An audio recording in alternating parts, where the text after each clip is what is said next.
nuevo concepto, una nueva propuesta. Autores increíbles, el espacio creado para descubrir quiénes están detrás de Relatos Increíbles, nuestra revista hispanoamericana dedicada a los géneros de la fantasía, la ciencia ficción y el terror.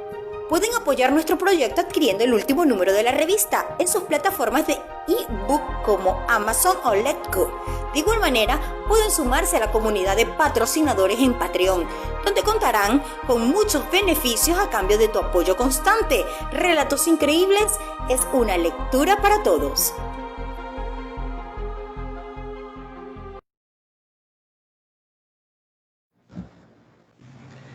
Muy buenas a todos y a todas, bienvenidos a este espacio Escritores Increíbles. Es un espacio propuesto por la revista Relatos Increíbles para darle un poco más de visibilidad a los escritores que han participado en nuestra revista. Yo soy Javier Gómez, me encuentro desde Colombia en estos momentos con el escritor José Antonio González.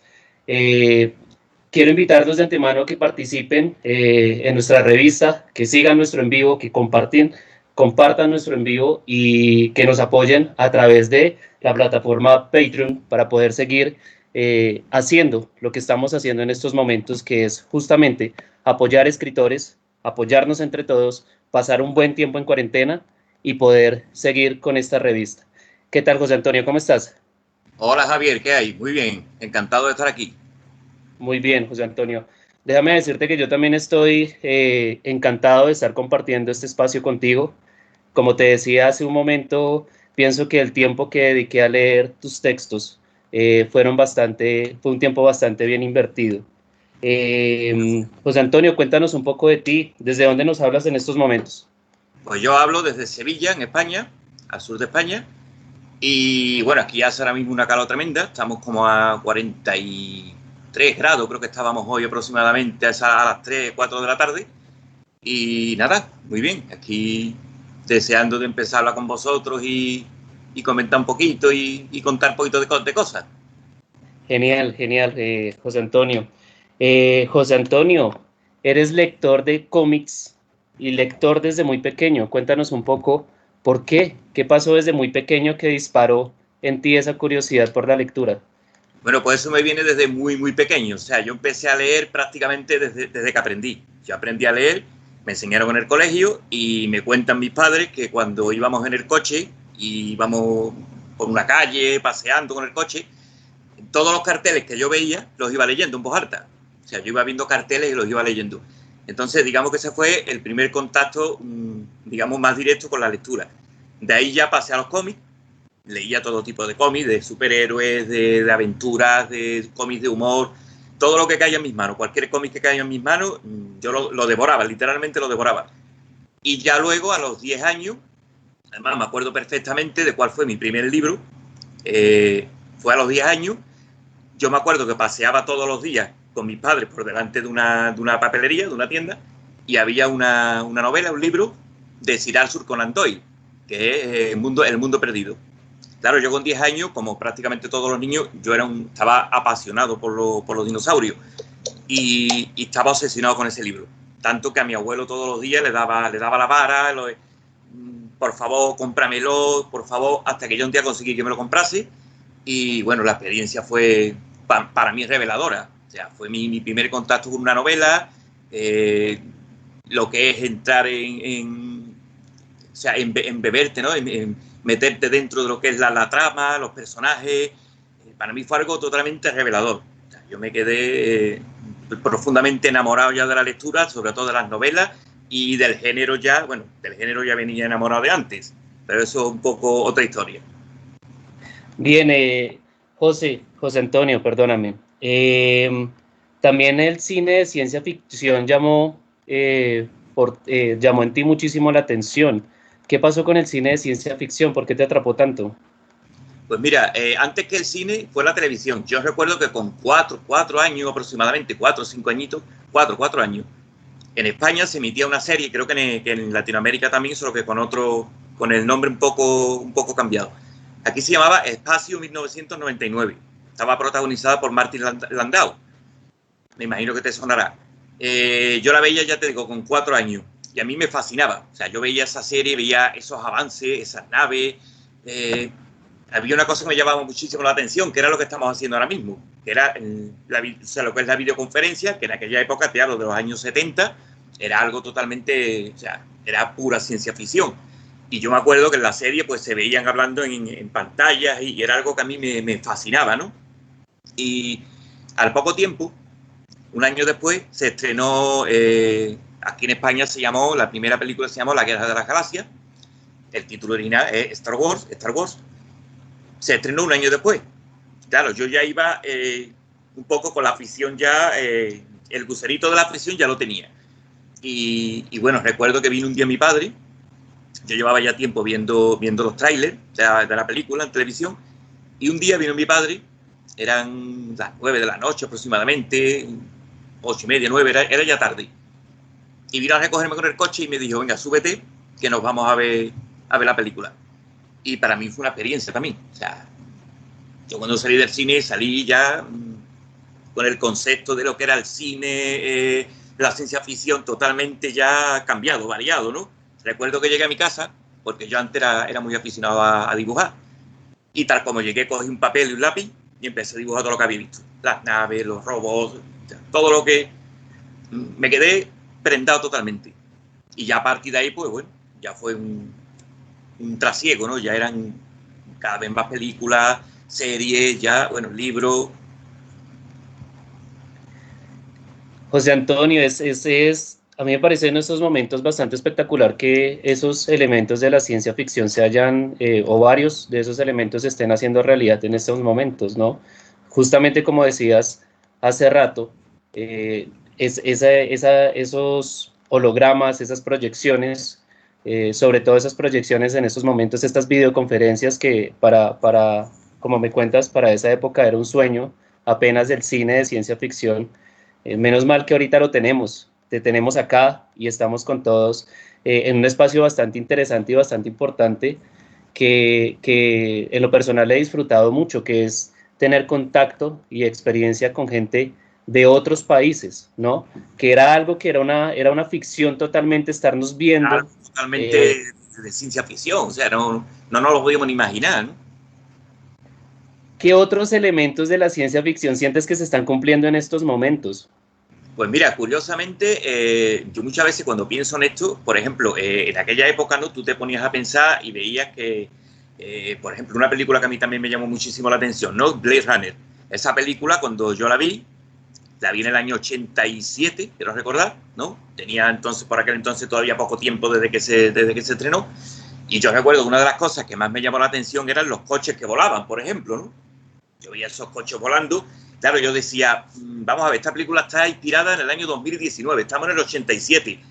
Yo no sé si vamos a llegar. Yo no sé si cuando lleguemos al 2019 los coches van a volar. Me parece que no, creo que no llegamos. No me equivoqué. En ese sentido no me equivoqué. Luego, curiosamente, en esa película, tú veías cosas que hoy, por ejemplo, estamos muy avanzados en ellas, como por ejemplo los móviles, y no existían los móviles en esa película.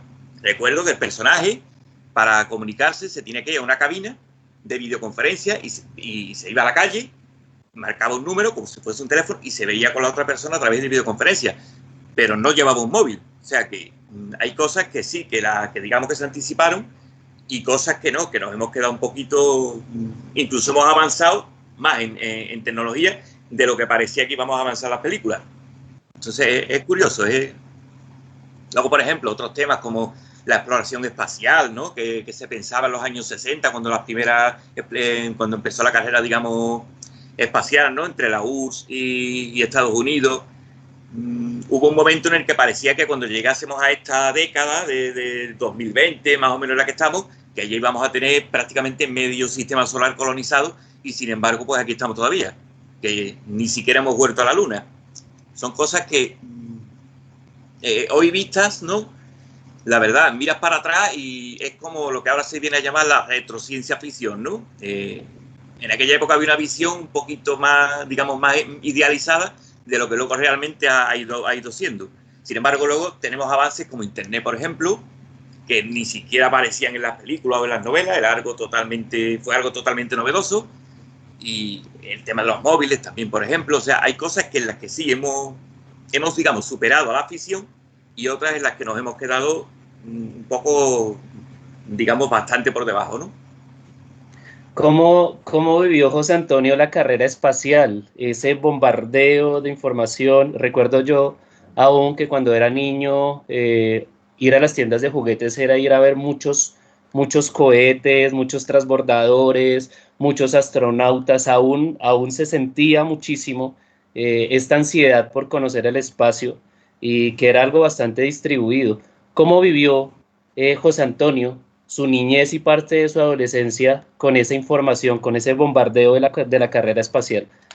Hombre, a ver, a mí ya me cogió eso un poco, porque aunque ya tengo una edad, pero yo nací en el 71, la primera, o sea, cuando llegó el hombre a la luna, creo recordar que fue en el 69, fue unos años antes. Entonces, cuando yo nací, digamos que supongo que en aquella época estaba todavía en plena efervescencia, ¿no?, el tema de la carrera espacial. Yo sí recuerdo que a través de los libros, es verdad que por aquella época, cuando yo ya empecé a leer, ¿no?, sobre 5, 6, 7, 10 años, había muchísimos libros sobre el tema. Eso sí es verdad que lo recuerdo. Libros sobre el sistema solar, sobre la exploración espacial, libros especulativos, libros que te hablaban de cómo iba a ser la exploración espacial a lo mejor en 10, 20 años.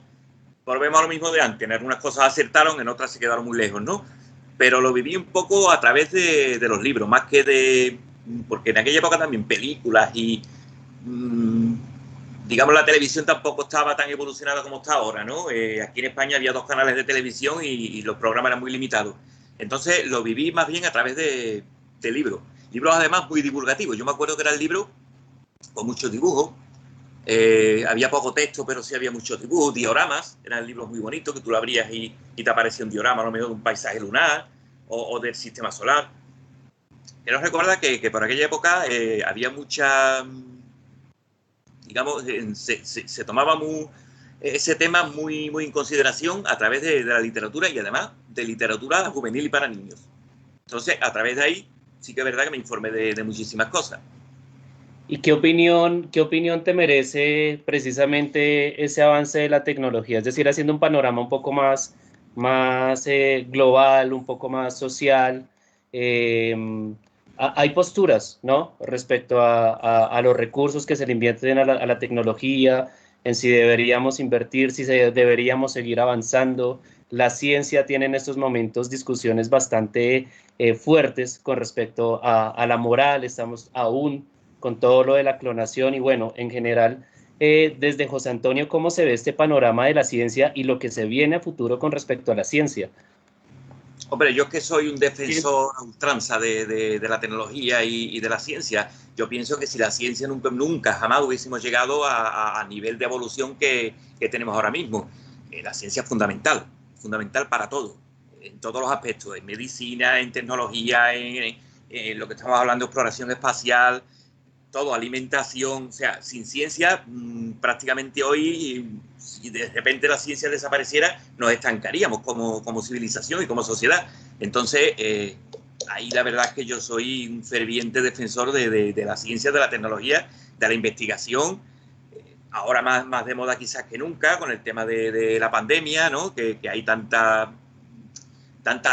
digamos, tantos científicos, tanto ahora mismo investigando e intentando de alguna manera sacar medicamentos que puedan ayudar, investigando sobre vacunas. Se lo debemos todo a la ciencia. Si precisamente hablando de este tema, si miramos un poco hacia atrás, las grandes pandemias que ha vivido la humanidad antiguamente, hoy en día hay enfermedades que están erradicadas prácticamente gracias a que hubo una serie de científicos que se dedicaron a investigar sobre ello y que sacaron vacunas, y que gracias a esas vacunas, esas vacunaciones, hoy en día pues la humanidad tiene bastante más esperanza de vida. Luego, claro, ahí como en todo hay inconvenientes o hay, digamos, baches en el camino, ¿no? Esto que estamos pasando ahora, ¿no? Es un inconveniente, pero hace poco leí un artículo que me pareció bastante curioso, en el que se hablaba sobre o sea, el avance que hubo a partir de la gripe de la que se le llamó la gripe española en el año 1918, ¿vale? que supuso una pandemia también muy grande, murieron creo que del orden de 40, 50, hasta 200 millones de personas. Y a partir de ahí, eso fue en el año 1918, en la década siguiente, o sea, a partir del año 1920, vino, digamos, la década de las luces. O sea, fue una década de ilustración. ¿Por qué? Porque esa pandemia, unida al conflicto bélico, a la Primera Guerra Mundial, hizo que se investigase mucho en ciencia, en tecnologías nuevas, para erradicar las enfermedades, para incluso aunque esto no sea una cosa que sea lo más deseable, pero incluso en tecnología militar, ¿no? Todo eso hizo que en las décadas siguientes, o sea, la década a partir de 1920, pues una década muy productiva en cuanto a eso, a tecnología, prosperidad, se empezó a vivir mejor, hubo también un repunte económico.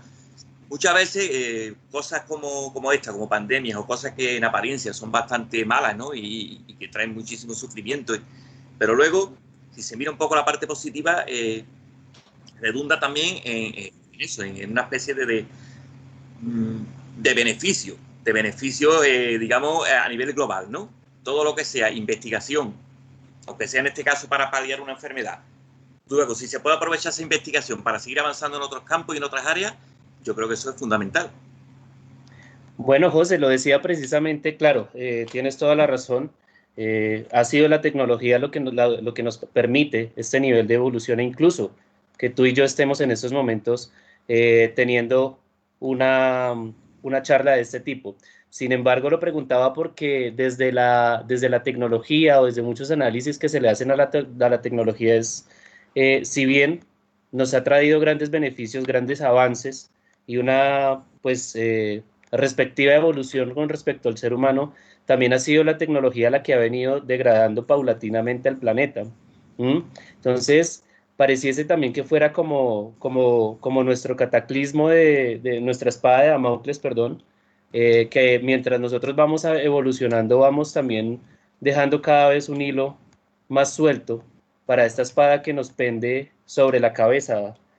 José, dime qué opinión te merece al respecto. Es que, a ver, el problema, tal como yo lo veo, ¿no? Está en encontrar un equilibrio. Evidentemente, hemos hablado de los beneficios de la tecnología y de todo lo que aporta a la evolución humana, porque es así. O sea, hoy en día no podemos concebir la evolución o el devenir de la humanidad sin la tecnología. Sería imposible. Sería como volver otra vez a la edad de piedra y volver hacia atrás cuando lo que tenemos que hacer siempre es avanzar, ¿no? ¿Qué pasa? Que, claro, todo lleva un coste, digamos, ¿no? En este caso, la tecnología muchas veces, evidentemente, redunda luego en lo que estás comentando, ¿no? En problemas a nivel ecológico, a nivel incluso económico, social. Trae una serie de complicaciones también que hay que buscar una especie de equilibrio en el que la tecnología y digamos, el devenir de la evolución no se ve afectado, ¿no? O sea, es complicado porque es difícil, ¿no? Compaginar tecnología sin dañar absolutamente nada, ¿no? El medio ambiente. Pero bueno, también hay digamos, investigaciones ahora mismo en desarrollo, en temas de energías renovables. Por ejemplo, hoy en día se está investigando mucho en el tema de los combustibles, de las energías renovables, para que se contamine menos, ¿no? Los coches eléctricos, incluso inteligentes. A ver, son cosas que a mi parecer son pequeños avances que se van haciendo, donde, si te fijas bien, ahí se ve la unión entre tecnología, ecología y un poco es ese equilibrio, ¿no? Que, como te digo, es el que se intenta buscar, ¿no? Es el que se intenta buscar para poder en un momento dado poder ya un poco más. Ten en cuenta que ahora mismo vivimos en un mundo globalizado pero ilimitado. O sea, vivimos en un planeta, que es lo que es, un planeta, tenemos unos recursos limitados y ahora mismo disponemos de lo que disponemos. Lógicamente, si yo quito de aquí porque tengo que construir por aquí o tengo que investigar, necesito recursos de un sitio, los estoy arrancando, los estoy eliminando por un sitio, pero por otro lado estoy construyendo. Es un poco quitar y poner. Lógicamente, si algún día la humanidad despega un poco y empezamos a expandirnos y empezamos a encontrar otro tipo de recursos, bien a través de exploración espacial, Se habla mucho, por ejemplo, de la riqueza que se puede encontrar en los asteroides. Dicen que hay, bueno, que prácticamente si alguien pudiera poseer un asteroide se convertiría en el hombre más rico del mundo automáticamente, ¿no? De la cantidad de recursos que eso te daría. Un poco es visión de futuro. Ese equilibrio del que hablamos ahora mismo es difícil de conseguir, lógicamente, porque vivimos en un mundo limitado. Pero Bien. yo pienso que esto poco a poco lo iremos avanzando también en ese sentido. Va a ser complicado, va a ser difícil, pero cosas como esta, por ejemplo, la pandemia por la que estamos pasando, como he dicho antes, yo creo que eso nos va a beneficiar en el sentido de que se va a hacer un esfuerzo muy grande en investigación, que luego ese mismo esfuerzo se va a poder aplicar a otras áreas. ¿Y quién dice que no se va a poder aplicar también, por ejemplo, a la exploración espacial? Pues puede ser algo. Bien, de acuerdo contigo. José, vamos a pasar un momento a un corte comercial. Recordarles a todos que nos apoyen, que sigan nuestras páginas, que compartan este en vivo. Recuerden, estamos con José Antonio González, yo soy Javier Gómez y pasamos a la pauta comercial. Hola amigos, ¿cómo están? Soy Julio Chavasco, autor de La balada de Nunca Amado, y solamente para decirles que ya salió el nuevo número de Relatos Increíbles, una revista a la que le tengo mucho cariño porque fue la primera en la que publiqué, así que pueden descargarla, tienen los links abajo y también tienen los links de los libros que en Lectu ya están en el puesto 3 y en el puesto 8, así que también sigan descargando. No se olviden darle el link a la fanpage y pues nada más, compartan, un abrazo y ya nos vemos en Relatos Increíbles. Hasta pronto amigos.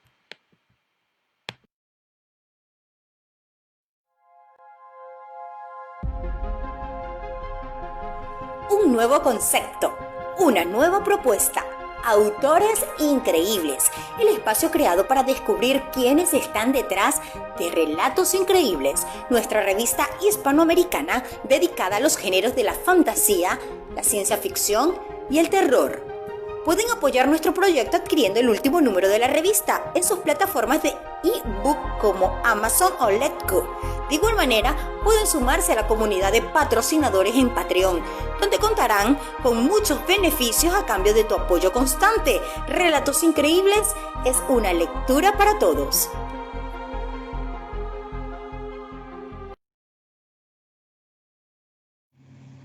Bien, muchas gracias a todos los que continúan en estos momentos con nosotros. Recordándoles que estamos con José Antonio González, yo soy Javier Gómez desde Colombia. Decirles o pedirles a cada uno de ustedes que este es un espacio que hemos pensado para la cultura, para el apoyo de todos los escritores que están publicando en nuestra revista. Y pues nada, su apoyo también es bastante importante. Apóyenos a través de Patreon, que es la plataforma que hemos habilitado para que hagan cada uno sus donaciones. Bien, José Antonio, lo que veníamos hablando anteriormente sobre los avances tecnológicos y todos los servicios al que nos ha prestado, que nos presta actualmente la tecnología es bastante interesante, sobre todo porque entiendo que al ser tú escritor de ciencia ficción, pues le entiendes o entendemos un poco sobre los asuntos tecnológicos. ¿Cómo mezclas todo este asunto de la tecnología? O cuéntanos un poco cómo es esta relación. Tal vez ilústranos un poco sobre ello, esa relación entre tecnología y ciencia ficción. La relación, hombre, tecnología y ciencia ficción evidentemente van de la mano. O sea, hablar de ciencia ficción sin hablar de tecnología prácticamente es imposible, ¿no? Entonces, hombre, a la hora de escribir sobre ciencia ficción, a ver, ahí siempre hay un poco de condicionante en el sentido de que la ciencia ficción, como sabemos, es algo muy amplio. O sea, abarca una cantidad de temas impresionantes, no siempre tecnológicos. Hay veces que la ciencia ficción abarca temas a lo mejor quizás incluso más sociales, más terrenales. Es algo tan amplio que vincularlo solamente con la tecnología es un poco superfluo, ¿no? Entonces, hombre, esa asociación es directa. O sea, tú lógicamente cuando te hablan de ciencia ficción, lo primero que se te viene a la cabeza es eso, una nave, un robot, te viene algo tecnológico. Rápidamente lo primero que te llega a la cabeza es algo tecnológico, ¿no? Pero ya te digo, es algo bastante amplio. O sea, en ese sentido hay autores que incluso que prácticamente la tecnología ni siquiera, bueno, o la toman solamente a nivel anecdótico. toman a lo mejor algún elemento tecnológico, pero para contar una historia a lo mejor más profunda, incluso más personal. Es vinculada, o sea, es vinculativa porque es indivisible. Tecnología y ciencia ficción es indivisible, son dos cosas que van de la mano. Pero también, como hablábamos antes también con el tema de...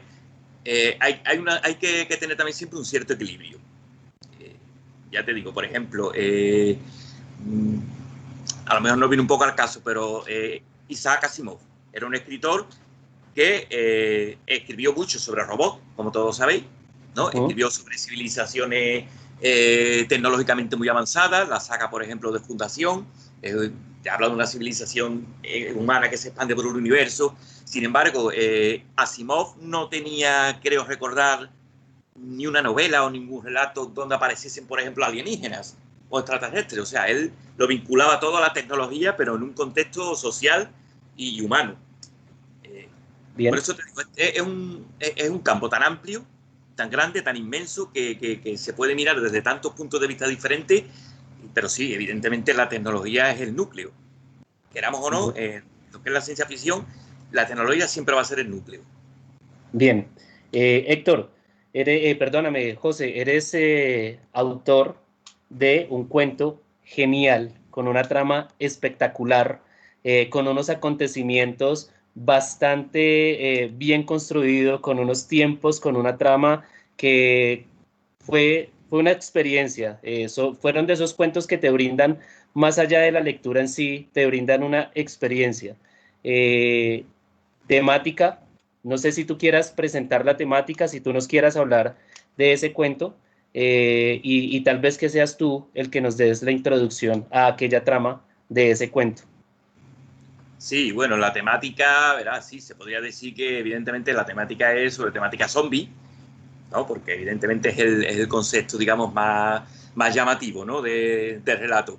Lo que pasa es que, bueno, el concepto del zombie también hay que tomarlo desde la perspectiva de lo que tú quieras contar a través de eso, ¿no? Tú puedes crear una historia simple y llanamente de terror, donde aparezcan elementos simplemente terroríficos, o puedes intentar incluir un poco también de drama social. Yo, por ejemplo, cuando escribo no concibo una historia si no hay un componente dramático, social, donde los personajes tengan cierta importancia, donde siempre haya algo que te llame un poquito a reflexionar, ¿no? Una historia que no contenga algo así, un poquito digamos, de alma, para mí es una historia vacía. En este caso, bueno, la principal inspiración, sí es verdad que me vino, yo, bueno, soy muy fan de Romero, de George Romero, y a mí la inspiración principal me vino de sus películas, ¿no? Evidentemente, La Noche de los Muertos Vivientes, en España, no sé cómo se titulará en otros países latinoamericanos, y luego las secuelas, ¿no? Zombie, El Día de los Muertos.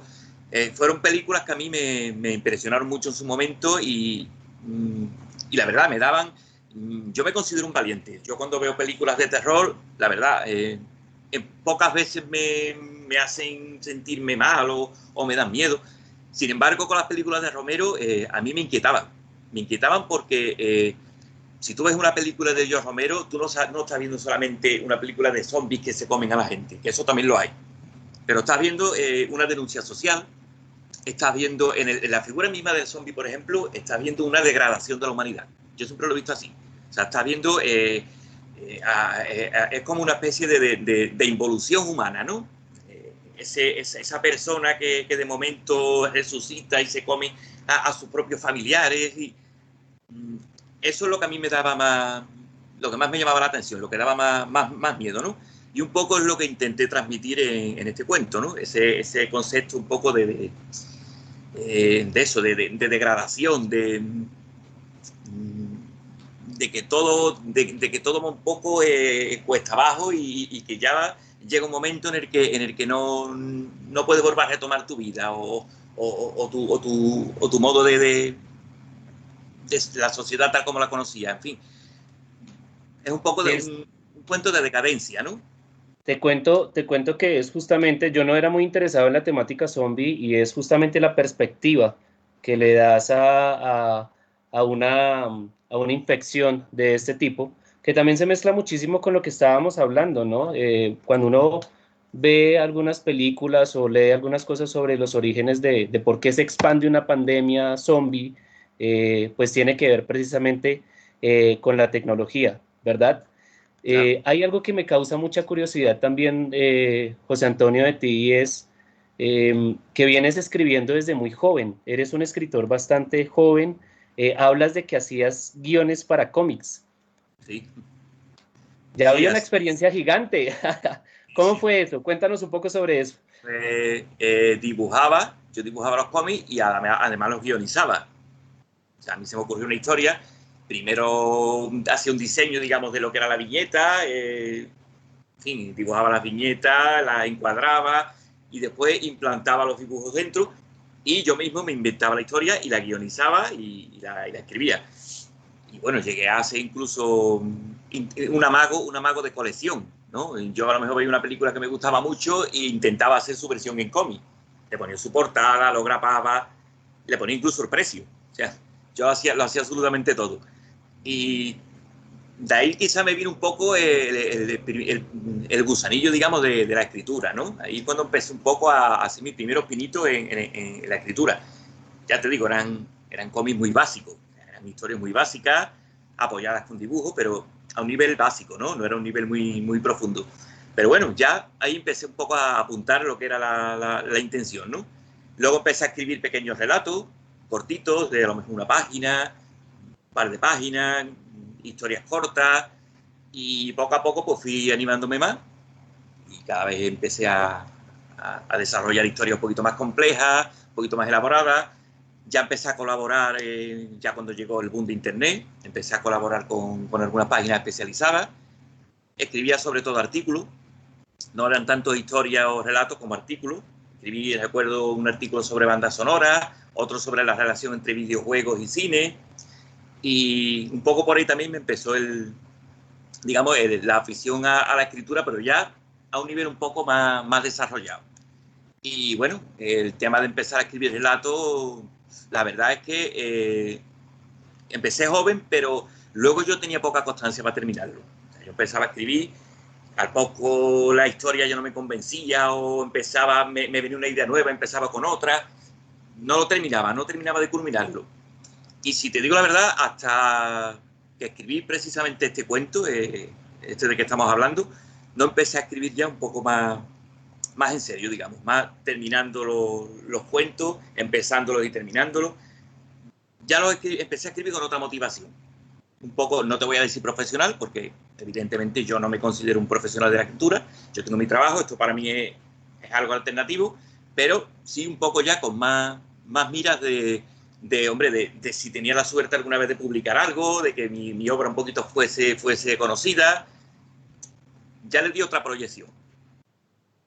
Bien, pero déjame decirte que hay una técnica bastante interesante, bien elaborada, que valdría la pena continuar explotando, José Antonio. ¿Qué hace que José Antonio no continúe eh, con la escritura, con ese tema de la escritura? ¿Qué pasó? ¿Por qué José Antonio no nos regala más literatura? Hombre, verá, principalmente el trabajo. Aquí, como tú sabes, para vivir de esto es muy complicado. En España ahora mismo, por ejemplo, bueno, hubo a principios de los años 2000, 2003, 2004, hubo un boom literario aquí en España de literatura fantástica, del que surgieron algunos autores bastante interesantes, ¿no? Ahora que sí que me vengan a la mente, Carlos Sisí, Juan de Dios Garduño, Víctor Blázquez, son autores que empezaron en aquella época a escribir, empezaron a sacar libros. Había un conglomerado editorial curioso que se preocupaba de editar este tipo de historias, de novelas. Entonces hubo una especie de explosión de boom, ¿no?, literario, de literatura fantástica, que duró durante algunos años y del que salieron cosas muy buenas. Incluso se hicieron adaptaciones al cine de algunas de las novelas de estos autores. ¿Qué pasa? Que ese boom, tal como apareció, desapareció. Ahora pues poco se sabe ya de si alguna vez sacan algo, algunos de estos autores pues ves alguna cosa publicada, pero a un nivel ya mucho más inferior. Y es que, como te comento, es complicado vivir de esto. O sea, vivir de la escritura tienes que ser sobre todo muy bueno y luego muy constante. Que a lo mejor ahí es donde yo fallo también. Pero mi falta de constancia sí es verdad que se debe principalmente a que, bueno, yo evidentemente tengo que trabajar, mi trabajo es un trabajo un poco absorbente y no tengo el suficiente tiempo que yo quisiera para poder dedicar a la escritura. Otra cosa muy importante, eso creo que aquí estaremos todos de acuerdo, ¿no? Si alguna vez hemos escrito algo, para tú escribir tienes que tener la mente limpia. O sea, tú no puedes coger y sentarte y decir, hoy voy a escribir. No, hoy vas a escribir si tu mente te lo permite. Habrá momentos en los que podrás y habrá momentos en los que no. Tú sabes lo complicado que es sentarte delante de una pantalla en blanco y empezar a llenarla. Entonces, hay que estar predispuesto. Si tú tienes algún condicionante, o bien emocional, o bien de trabajo, siempre va a ser más difícil. En ese sentido, es lo que a mí me limita. Es lo que a mí me limita, ¿no? Intento sacar tiempo. De hecho, llevo una rachita un poco más productiva. Ahora os envío un cuento y tengo ahí otro también en cierne que estoy ahí un poco puliendo y llevo una racha un poquito más productiva. Pero es verdad que es difícil compaginarlo. Espero que lo podamos tener en la revista, en Relatos Increíbles, José. Esperamos que haya algo de eso que estás produciendo nuevamente, porque realmente, como te lo he manifestado antes, sería también un placer volver a leerte, volver a encontrarse con esas historias, con esa trama tan interesante que le imprimes a tus cuentos. ¿Cómo conociste la revista, José Antonio? Pues, ¿Y por qué mandar esos dos cuentos? pues quiero recordar que fue por una convocatoria que hicisteis, si no recuerdo mal. No sé si fue en el año 2016, creo, aproximadamente. En Facebook creo que vi una convocatoria vuestra y me decidí yo ya tenía el relato escrito desde hacía bastante tiempo y me decidí a enviároslo. Y luego os envié otro más, que también se publicó, y ya desde entonces, bueno, pues he mantenido una relación con vosotros. Es verdad que habéis estado desaparecidos durante un tiempo y ahora, por suerte, otra vez habéis resurgido. Y ya te digo, creo recordar que fue a través de una convocatoria que presentaste en Facebook, si no recuerdo mal. Ok, y háblanos sobre ese segundo cuento, danos un abrebocas sobre ese segundo cuento para que nuestros lectores vayan al número 6 de nuestra revista. Quiero decir que El Día de Casa, que era el cuento de zombies del que estábamos hablando en algún momento, se presentó en la tercera entrega de nuestra revista. Y pues bueno, el segundo del que nos vas a hablar se encuentra en el sexto lanzamiento de nuestra revista, para quienes están interesados y quieren ir y leer a José Antonio. Pero José Antonio, cuéntanos un poco más de este segundo cuento. Y bueno, este cuento lo escribí ya posteriormente a Días de Casa. Es un cuento que se llama Corazones de Niebla. Y bueno, es un cuento ya con un desarrollo y una temática ya más dramática, ¿no? También más oscura. Aquí ya nos olvidamos de los zombies, de las vísceras. Este cuento es más... un poco quise ahí un poco imprimir ese tono gótico de aquellos escritores del romanticismo, como por ejemplo Poe o incluso Mary Shelley, su Frankenstein, algo de Gustavo Adolfo Bécquer. No sé si habéis leído algo de él, pero de Gustavo Adolfo Bécquer hay un libro muy conocido que es Rimas y Leyendas, y la parte de las leyendas, si tenéis alguna oportunidad de leerla, para mí es uno de los libros de terror de terror gótico, o sea, más escalofriante que se han escrito. Sin embargo, no es muy conocida esa faceta de Gustavo Adolfo Bécquer, es más conocida su faceta de escritor romántico, ¿no? Entonces, en este cuento en concreto quise un poco homenajear, digamos, y también un poco me inspiré en esa lectura, en esa novela gótica, ¿no? De siglo XVIII, siglo XIX, incluso un poco anterior. Y lo que intenté sobre todo era imprimirle atmósfera. Es un cuento al que yo le quise dar mucha atmósfera. Un cuento de estos que tú te sientas como que estás dentro de la historia, ¿no? Y ya te digo, se aleja bastante de la temática, incluso del ritmo. El ritmo no tiene nada que ver. Este cuento es un ritmo bastante más sosegado, más lento, con un final también un poco truculento, pero un tono diferente. Siempre intentando guardar un poco la misma, digamos, el mismo estilo. Pasa que eso es complicado. Tú sabes que cuando tú estás empezando a escribir, tú los estilos los tienes un poquito revueltos, ¿no? Porque a lo mejor acabas de leer a un autor y ahora mismo estás influenciado muy, muy fuertemente por ese autor al que acabas de leer, ¿no? Entonces, poco a poco vas puliendo tu estilo, que eso se consigue a base de escribir mucho, que como ya hemos hablado antes, donde yo más adolezco, pero bueno, intentaremos ponerle remedio en el futuro. Pero que yo quiero insistir también que tienes una técnica bastante también desarrollada y bastante buena, que vale la pena, pues nada, ser reiterativo en que nuestros lectores accedan para leer a José Antonio. Bien, estamos en estos momentos con José Antonio González, les habla Javier Gómez, José Antonio desde España, Javier desde Colombia, haciendo este espacio maravilloso, un espacio un poco más cultural, un poco más conversado, en donde exploramos un poco de la vida de los autores y de las motivaciones que tienen. No se olviden leer nuestra revista Relatos Increíbles, compartir este live de escritores increíbles. En estos momentos vamos a una pauta comercial.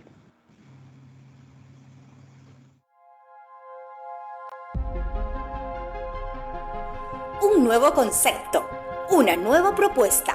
Autores Increíbles, el espacio creado para descubrir quiénes están detrás de Relatos Increíbles, nuestra revista hispanoamericana dedicada a los géneros de la fantasía, la ciencia ficción y el terror.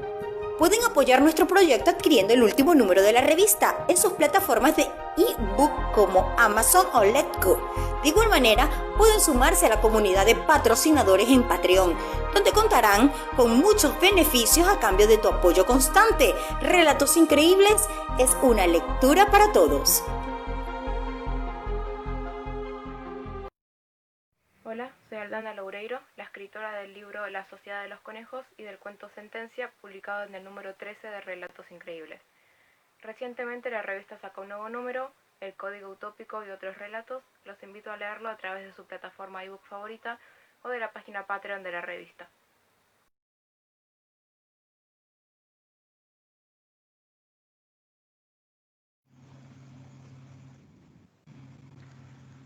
Bien, muchas gracias a todos los que se encuentran en estos momentos viendo este en vivo, apoyándonos. Recordarles que sus donaciones son bastante importantes para poder continuar con este proyecto.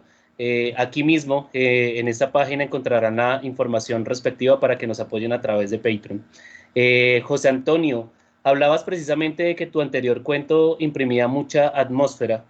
Imprimía esto que también hay en los cuentos góticos, precisamente es la atmósfera lo que atrapa de los cuentos góticos. Y nombraste a Arthur Conan Doyle, nombraste a Edgar Allan Poe, nombraste incluso a Becker. ¿Cuáles fueron tus autores favoritos? ¿Y qué influencia tuvieron en tu técnica, en tu forma de escribir? Pues mira, precisamente Poe, yo lo leí muy joven. Yo a Poe lo leí, pues tendría unos 20 años, incluso menos, y a mí Poe me fascinó. Y luego de Poe leí a Lovecraft. Entonces, tanto uno como otro a mí me influyeron de una manera brutal. Yo recuerdo que cuando leía a Lovecraft, todo lo que escribía me salía Lovecraft, o sea, todo. Yo escribía, no escribía diálogos, porque Lovecraft, sabéis que diálogos no, o sea, él era pura narrativa, ¿no? Y todo lo que escribía me salía Lovecraft. Luego ya descubrí, bueno, luego no, lo descubrí incluso antes, a Stephen King. Yo la primera vez que leí a Stephen King lo leí, me parece que yo tenía creo que eran 12 años. La primera novela que leí de él fue Cementerio de Animales. Y bueno, luego ya a Stephen King, o sea, yo soy un devoto. Yo sé que Stephen King tiene tanto amantes como detractores. Yo soy un devoto total de Stephen King. Y hombre, es lo que hemos hablado antes, cuando tú escribes vas cogiendo, vas picoteando. Mira, yo siempre he dicho, siempre he pensado, he comparado siempre el proceso de escritura con la escultura. Un escultor, cuando va a crear una obra, parte de una piedra en bruto. Coge una roca, una piedra, va a coger su cincel, su martillo, poquito a poco va puliendo y de ahí sale una obra, ¿no? De ahí sale algo ya según el concepto de cada uno, ¿no?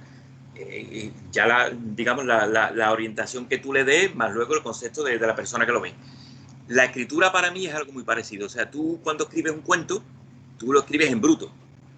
Tú escribes y luego poco a poco lo vas puliendo, ¿no?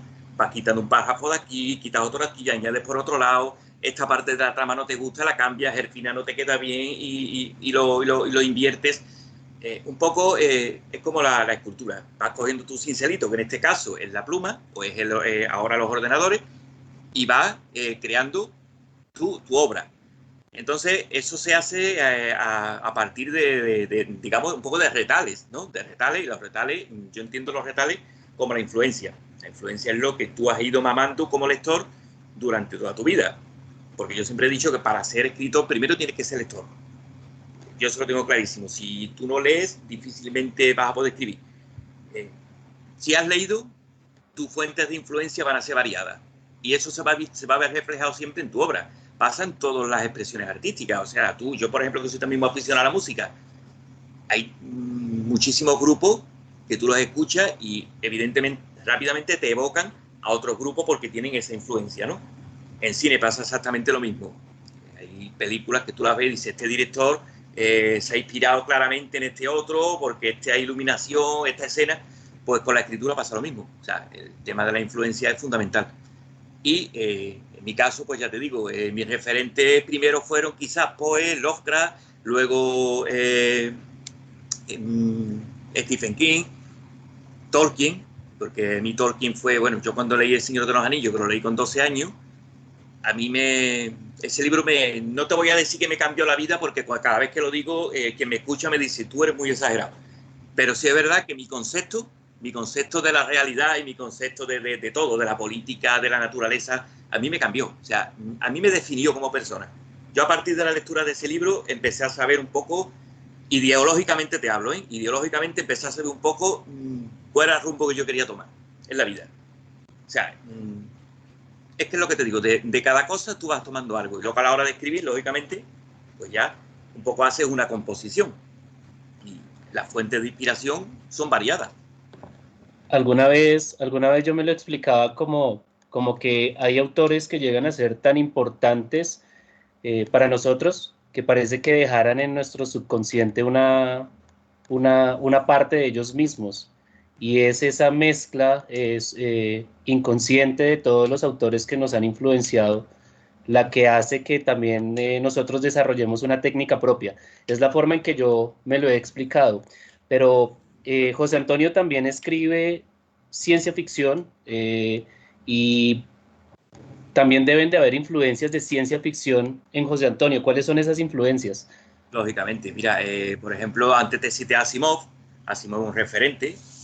Asimov yo no es que haya leído toda su obra, pero sí he leído una parte de su obra que a mí me ha influenciado bastante. Luego he leído también mucho a Michael Moorcock, que es un escritor que combina mucho lo que es ciencia ficción con fantasía oscura. Quizás un poco el primer referente que te viene cuando empiezas a leer los Tolkien, pero rápidamente se va derivando hacia otros terrenos, ¿no? Luego he leído, por ejemplo, mucho a Arthur C. Clarke, he leído también a Philip K. Dick, ¿no? Que fue el escritor que escribió Sueña los androides con ovejas eléctricas, fue la novela que inspiró Blade Runner. ¿Qué más te digo? Que son tantos que estoy mirando mi biblioteca a ver si me recuerdo así ahora mismo. Dan Simmons, que es un escritor que combina muy, muy bien también el terror con la ciencia ficción. Es que son tantos y tantos. Ray Bradbury. Por favor. Crónicas Marcianas, ese fue otro libro que a mí me dejó, bueno, me fascinó, ¿no? Era poesía, pura poesía. O sea, son autores que es lo que tú dices, te dejan una huella que por más que pasen los años, a lo mejor no recuerdas el libro en su totalidad, pero te acuerdas de pasajes y de pequeñas porciones que han quedado ahí y que eso te van a acompañar durante el resto de tu vida, tanto creativamente como en lo personal. Bien, José Antonio, pero uno en la vida tiene muchos amores, pero siempre hay uno que le gustó más. Siempre hay uno en el que permanecen más recuerdos y más sentimientos. ¿Cuál es ese autor favorito de José Antonio González? Hombre, ahí me pones en un aprieto. Ahí me pones en un aprieto porque ya te digo, son tantos y tanto me han aportado cada uno cosas tan diferentes, sensaciones tan diferentes. Es que tú sabes lo que pasa, es que yo un poco me muevo por épocas. verás, no me voy a comparar ni muchísimo menos con Picasso, pero tú recordarás las épocas de Picasso, ¿no? La época azul, la época blanca. O sea, él tenía en distintos periodos creativos de su vida, tenía una inspiración totalmente diferente, ¿no? A mí me pasa un poco, hablando de las diferencias, por supuesto, además estamos hablando de literatura, pero me pasa un poco lo mismo con los autores. O sea, yo he tenido mis épocas. He tenido mi época Stephen King, he tenido mi época Tolkien, he tenido mi época Dan Simon, mi época Clark, mi época Asimov. Quedarme con uno es complicado. Verá, mi primera novela de ciencia ficción como tal que leí fue de Isaac Asimov, El fin de la eternidad. Fue una novela que me dejó también totalmente impactado. Habla de viajes en el tiempo, pero desde un punto de vista muy peculiar, ¿no? Y es una novela que a mí me dejó totalmente fascinado, ¿no? Anteriormente a esa, como te comentaba antes, había leído ya mi primera novela, que fue El mundo perdido, de Arthur C. Clarke, que también me dejó totalmente fascinado. El Señor de los Anillos, que ya te he comentado la experiencia que tuve con él. En fin, son tantos autores. Si me dice que te diga uno, hombre, al que más fiel le he sido siempre, y del que nunca he podido renegar, y del que lo leo todo tal como sale el primer día, ya estoy comprando el libro, es Stephen King. O sea, eso lo tengo clarísimo. Sí existía entonces, sí había un escritor ahí al que se le es fiel, sí. Bueno, Creo que todo lo tenemos y también es bastante importante, pues esas afiliaciones o esos gustos también son muy importantes para el desarrollo personal o de la técnica también. Estamos en un momento histórico bastante complejo, del que se dicen muchas cosas, del que también puedes llegar a ser muy rico narrativamente, del que podemos hablar incluso de alguna proyección contrafáctica, así como sabe hacerlo la ciencia ficción, y pues quisiéramos saber, tenemos la curiosidad, si tal vez José Antonio tiene por ahí guardado o piensa, o tal vez gustaría escribir algún cuento al respecto. Pues mira, no es que lo tenga, es que lo estoy haciendo. Precisamente el cuento que estoy escribiendo ahora está inspirado, no, o sea, su trama se desarrolla en plena pandemia. También te tengo que decir que no es un cuento ni de ciencia ficción ni de terror. No me salía nada sobrenatural a la hora de escribirlo. ¿Por qué? Yo pienso que porque bastante sobrenatural era ya y surrealista la situación en la que lo estaba escribiendo. Ten en cuenta que empecé a escribirlo en pleno confinamiento. Como supongo que sabréis, España fue uno de los primeros países que se confinó, porque fue uno de los primeros países donde atacó el virus. Y aquí en marzo empezamos a confinarnos, estuvimos confinados prácticamente hasta mayo, ¿no? Que ya empezamos poquito a poco a ir saliendo gradualmente. En pleno confinamiento fue cuando empecé a escribir este cuento. Y claro, imagínate, en ese momento tú ponías las noticias, todo lo que veía era un apocalipsis. Todavía lo sigues viendo, pero bueno, aquí en España ya un poco, digamos, que ha ido pasando, ¿no? Ya lo vemos a otro nivel. Pero en aquella época, cuando tú ponías el televisor, lógicamente todo lo que veías era apocalíptico. Eso te tiene que influir. Evidentemente eso te influye. Me influyó hasta el punto de que decidí escribir un cuento integrado en esa situación que estaba viviendo. Pero ya te digo, no me salía nada sobrenatural. Sí, el entorno, sí, porque es que ya lo estábamos viviendo, o sea, lo que ya estábamos viviendo era totalmente irreal. Yo recuerdo que yo estaba trabajando y días antes del confinamiento, y yo la sensación que tenía era de absoluta irrealidad. O sea, yo miraba y veía el ambiente, la gente, esas caras de miedo, esa incertidumbre en las personas, incluso en el ambiente. O sea, los días muy grises, muy oscuros. O sea, estaba viviendo una situación totalmente distópica. Era como estar viviendo una novela de las que tanto nos gustan, o una película de las que tanto... Exactamente igual. Por lo tanto, a la hora de escribir este cuento, yo creo que la parte ya, digamos, de ciencia ficción o fantástica ya era la base, era la pura realidad. Hay veces que la realidad supera la ficción, y en este caso en concreto era así. Ya te digo, lo empecé a escribir durante el confinamiento, empecé a trabajar, lo he tenido que dejar temporalmente, pero bueno, ahí lo tengo en construcción. Espero poder retomarlo en breve. Vale, José Antonio, pues de verdad que como te dije anteriormente, sería fantástico que nos compartieras un poco de la obra que tú estás escribiendo en estos momentos. Tal vez si tienes algo por ahí guardado y escrito, créeme que estamos bastante interesados en saber de esa obra, incluso pues publicar alguno de aquellos cuentos. Te agradecemos muchísimo que estés aquí con nosotros, José Antonio. Este espacio, te lo cuento, te voy a decir algo personal, José Antonio, para mí es bastante importante este espacio.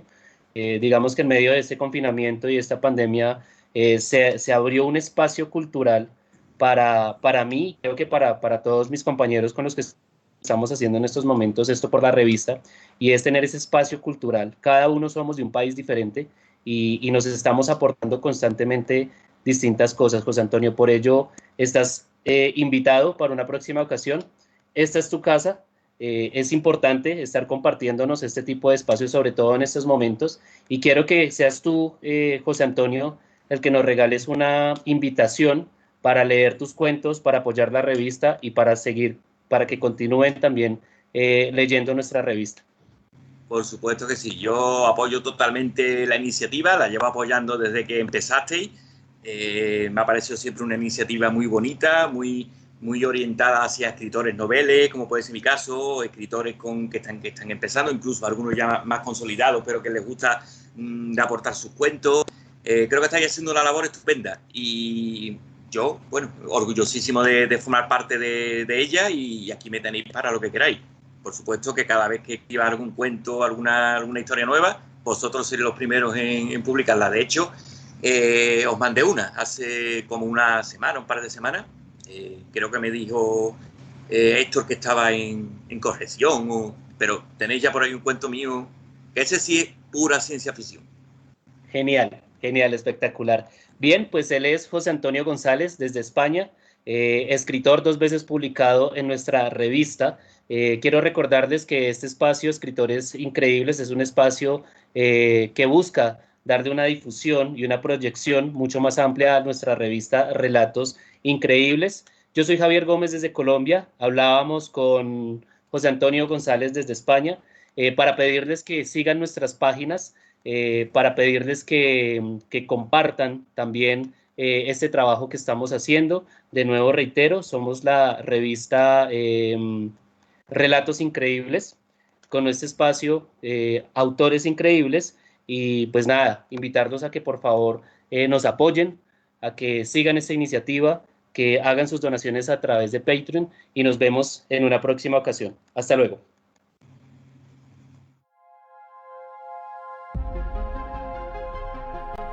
Un nuevo concepto, una nueva propuesta. Autor